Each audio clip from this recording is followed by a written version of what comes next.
పక్కా ప్లాన్తో రెక్కీ చేసి మరీ సూర్యాపేట సాయి సంతోషి జ్యువెలరీ షాపులో చోరీ చేశారు దొంగలు. షాప్కు దగ్గరలో ఉన్న ఇంట్లో 2 నెలలుగా అద్దెకుంటోంది 5 సభ్యుల ముఠా. చోరీ తర్వాత పారిపోయిన దృశ్యాలు సీసీ కెమెరాలో రికార్డయ్యాయి. నిందితులు తమకు ఫోన్ పే ద్వారా డబ్బులు చెల్లించలేదని, నగదిచ్చేవారని, హిందీలో మాట్లాడేవారని అంటున్నారు స్థానికులు.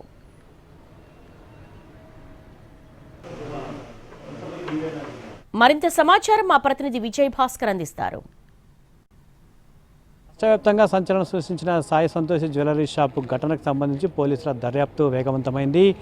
ఈ ఘటనకు సంబంధించి చాలా కీలకమైన సాక్ష్యాన్ని పోలీసులు సేకరించారు. నిందితులు మనం విజువల్స్లో చూస్తున్న ఇంట్లోనే దాదాపుగా 2 నెలలు నివాసం ఉన్నట్లు కూడా పోలీసులు గుర్తించారు.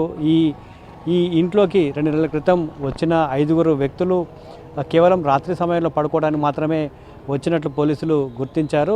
రాత్రి సమయంలో పోలీసులు ఇక్కడికి చేరుకోవడంతో పాటు ఇందులో చాలా కీలకమైన ఆధారాలు సేకరించారు.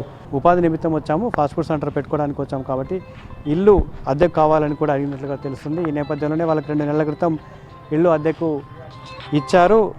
100 మీటర్ల దూరంలోనే మకాం వేసి ఈ చోరీకి ప్లాన్ చేశారు. అయితే దొంగతనం జరిగిన తర్వాత ఇక్కడి నుంచి 3 గంటల 30 నిమిషాలు 3 గంటల 20 నిమిషాల నుంచి 3 గంటల 30 నిమిషాల మధ్య ఇక్కడి నుంచి బ్యాగులతో వెళ్ళిపోయినట్టు సీసీ కెమెరాలో రికార్డ్ అయింది. మనం విజువల్స్లో ఒకసారిగా చూడొచ్చు.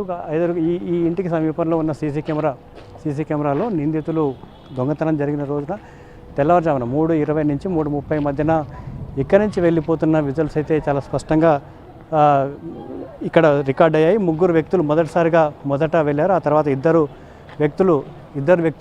వ్యక్తులు వెళ్ళారు. మొదట వెళ్ళిన వ్యక్తులు కావచ్చు, ఆ తర్వాత వెళ్ళిన ముగ్గురు, తర్వాత ఇద్దరు దగ్గర కూడా పెద్ద సైజు బ్యాగులు కూడా ఉన్నాయి. అంటే పక్కాగా ప్లాన్ చేసుకొని ఇక్కడ అద్దెకు ఉన్నారు. స్థానికులు ఉన్నారు, వారితో మాట్లాడే ప్రయత్నించారు. కొంతమంది వాళ్ళ రాకను గమనించినట్టు కూడా తెలుస్తుంది.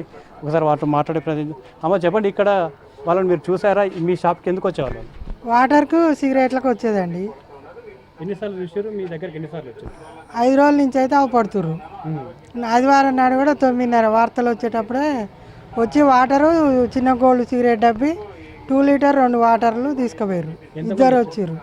అంటే వచ్చిన ప్రతిసారి ఒక్క ఆయనే వచ్చేది. రాత్రి ఆదివారం నాడు మాత్రం ఇద్దరు వచ్చారు. మీకు పగలు ఎప్పుడన్నా కనిపించిందా? పగలు కనిపించలే. వాళ్ళు ఎక్కడ వాళ్ళు అనిపించింది? మీకు తెలుగులో మాట్లాడారా, ఇంగ్లీష్ మాట్లాడారా? తెలుగులో అయితే మాట్లాడలేదు, కానీ వాటర్ అని అయితే అడిగేది, సిగరెట్లు అడిగేది. వాళ్ళని చూస్తే మీకు ఏమనిపించింది? ఏమైనా అనుమానం రాలేదా? అనుమానం ఏం రాలేదు. ఇప్పుడు మొగ్గ వర్క్ వాళ్ళు వస్తారు, ఇటు రోడ్డు పనుల వాళ్ళు వస్తారు, ఈ బాలాజీ హోటల్లో దిగుతారు. మరి వీళ్ళ ఎవరో తెలియదా.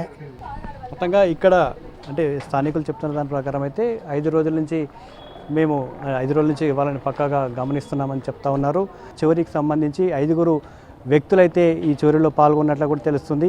ఈ చోరీకి సంబంధించి ఎవరైనా స్థానికులు సహకరించారా, లేదంటే షాప్లో పనిచేసే వర్కర్లు సహకరించారా అనేది మాత్రం తేలాల్సి ఉంది. మరి ముఖ్యంగా ఎక్కడైతే గోడకు కన్నం వేశారో, గోడకు కన్నం వేయడం నేరుగా ఆ షాప్లో లాకర్ రూమ్లోకి వెళ్ళిన నేపథ్యంలోనే లాకర్ అక్కడే ఉందనే విషయం వీళ్ళకి ఎలా తెలుసు అనే కోణంలో కూడా పోలీసుల దర్యాప్తు అయితే కొనసాగుతుంది.